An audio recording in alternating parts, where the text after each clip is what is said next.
What's going on, guys, and welcome to today's video.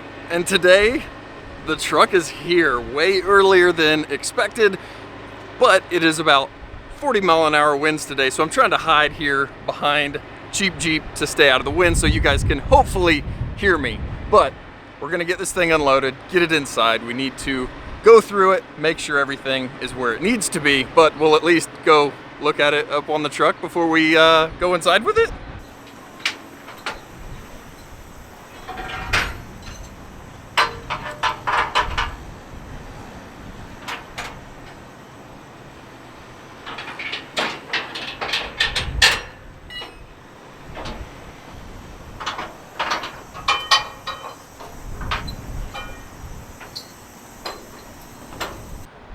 One quick thing before we take it inside, I thought we'd do a quick walk around, look inside and outside, just so you guys could see how these things come from the factory, what all plastics are on them, that kind of stuff. So let me flip you around and we will do a quick walk around and look inside. So on the outside, you've got a few little bits of random film or paint protection that they've put on for different parts. You know, those are probably from installing the headlights at the factory so they don't smash the headlights into the paint or the headlight trim, I guess. A few random stickers on the windshield so they can barcode these things in and out of the assembly line. And then inside is where you've got most of the protection film. Like I said, it is like 40-mile-an-hour wind, but we've got plastic on the seats, we've got plastic on the radio, plastic on the sun visors. The back, you've got your floor mats,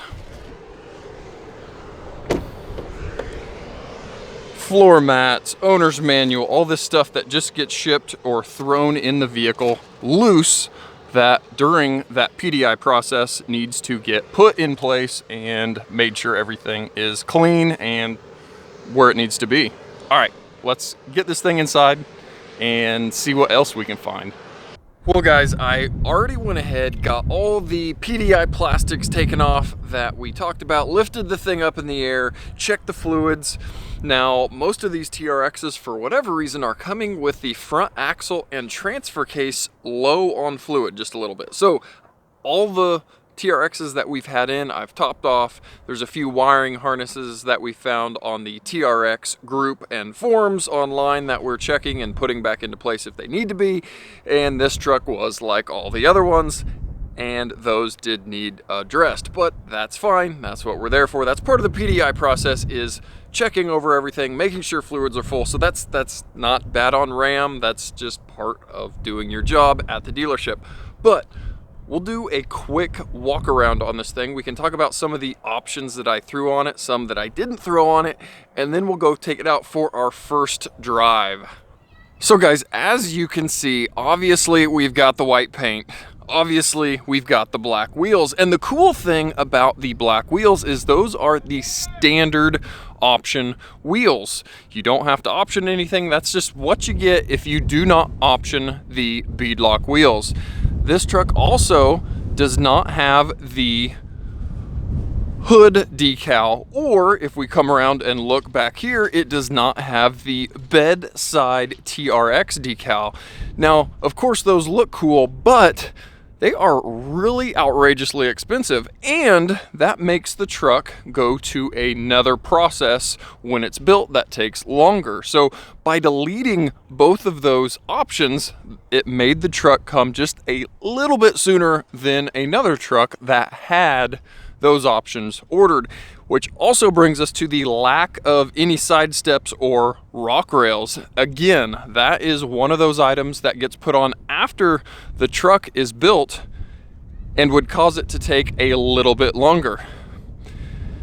We did throw the trailer tow mirrors on because this thing still needs to tow the trailer. Still needs to be able to tow the car trailer, the Camaro to the track, anything and everything. We still have to be able to obviously hook up and tow.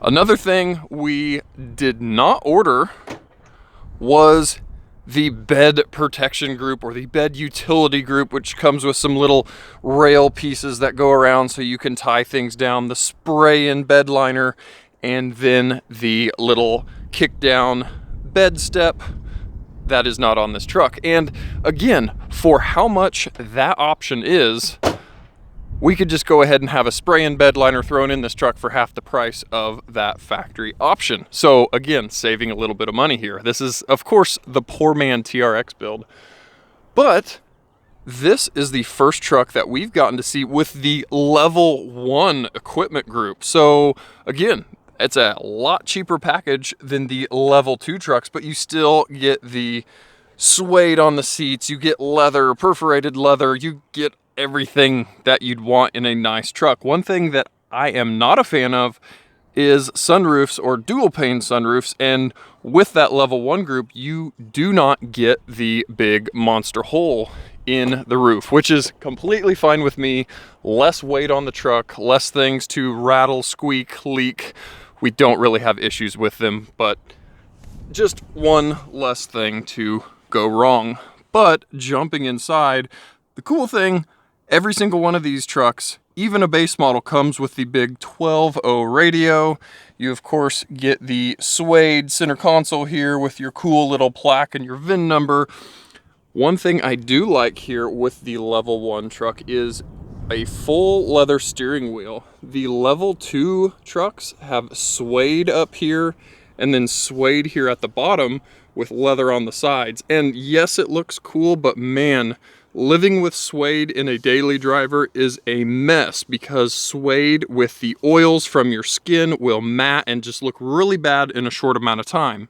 I deal with that in the Camaro because it has a full suede steering wheel and a suede shifter.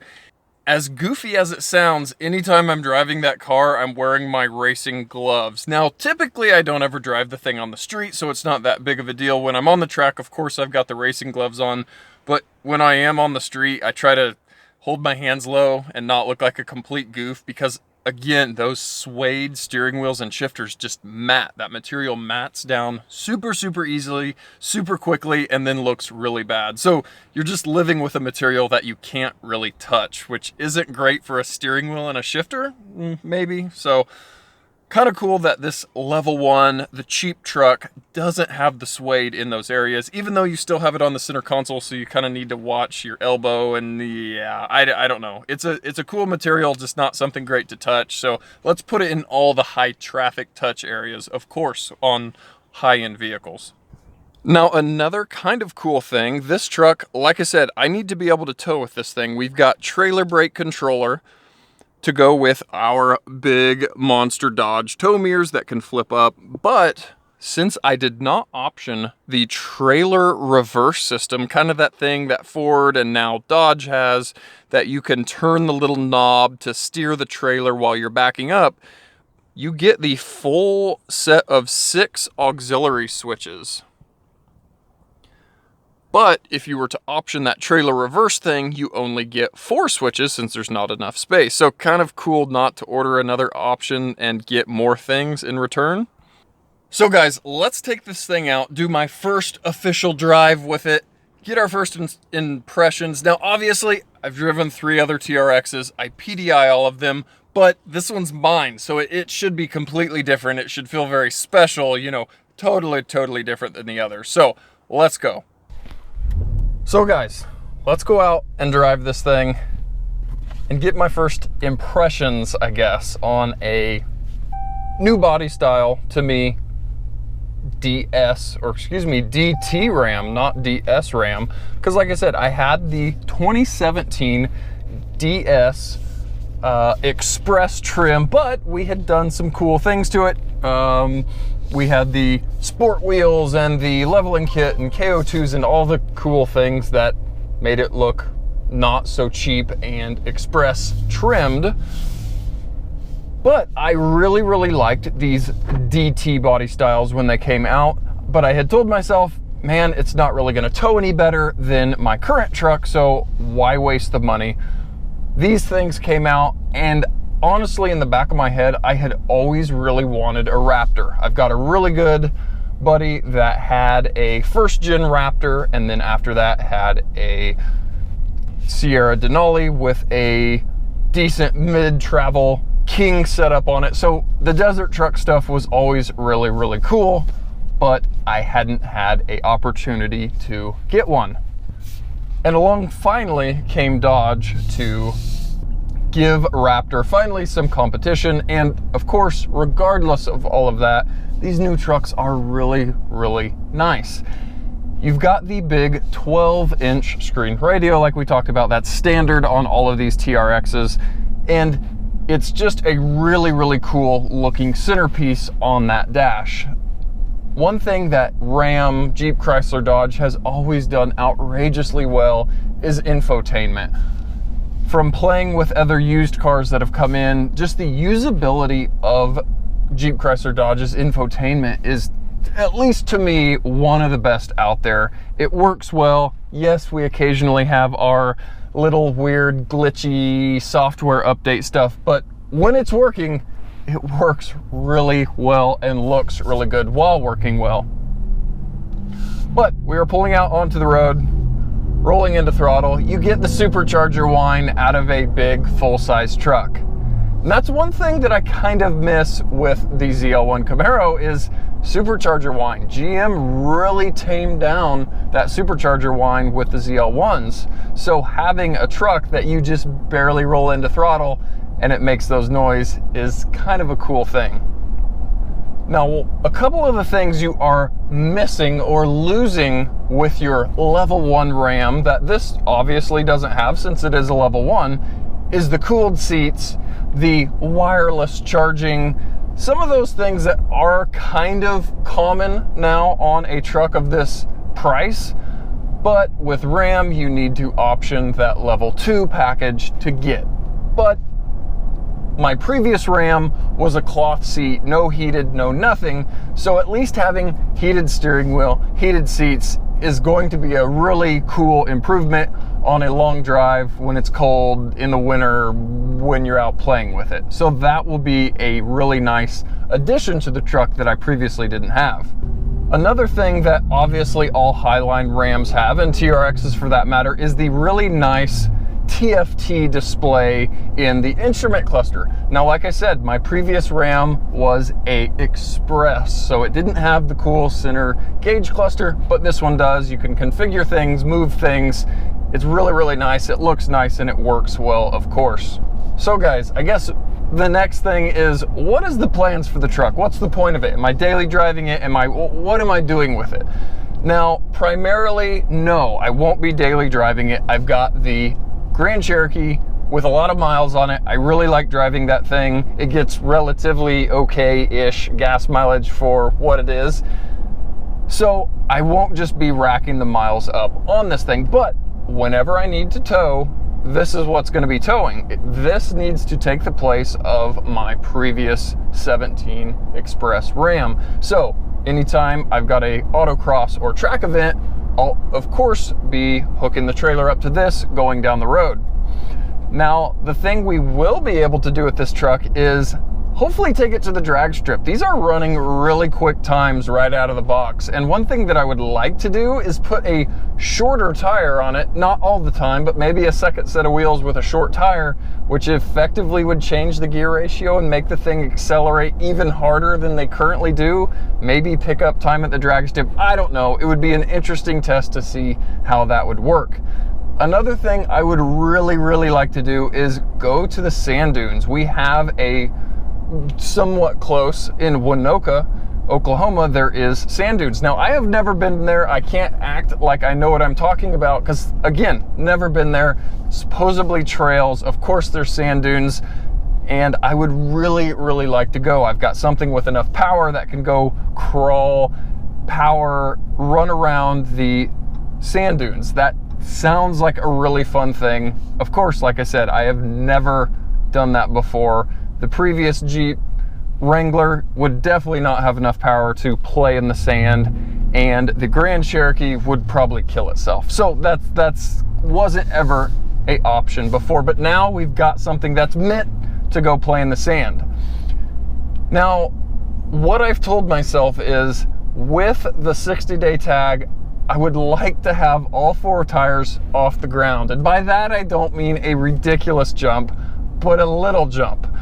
Again, the buddy that had the Raptor and that has the Denali and now has a really cool GMC AT4 build has a big farm just about 30 minutes away. And I would really like to go out because he has sent his truck off out in the fields over the berms and had tires off the ground. So I'd like to jump the truck with the 60-day tag. I don't think that's too much to ask.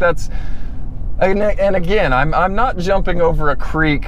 This isn't a black truck with tires in the bed that's jumping over a creek. The plan is to drive at a moderate speed, unload the suspension enough where the tires come off the ground and land. And if nothing else, I just want to know what it feels like. Is it rough? Is it jarring? Is it feel like you're braking the truck?